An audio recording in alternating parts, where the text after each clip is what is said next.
पाकिस्तान किसने बनाया है? भुट्टो ने। भुट्टो ने पाकिस्तान बनाया है। नोट के ऊपर जो तस्वीर बनी हुई थी वो किसकी है? होगी भुट्टो की और किसकी होगी? भुट्टो की होगी। तो आपने अपना गांव कौन सा बताया?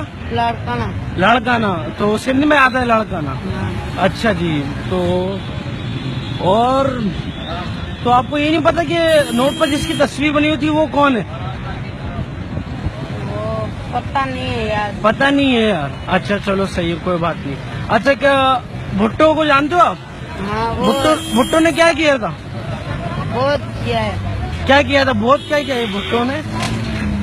बहुत कुछ दे के गई है भुट्टो। बहुत कुछ लेके गई है भुट्टो। अच्छा, बिलावल को जानते हो? अच्छा, इस बार अगर इलेक्शन हुए 2018 के तो आप वोट किसको दोगे? बिलावल भुट्टो। बिलावल भुट्टो को। वजह क्या है बिलावल भुट्टो को देने की वोट?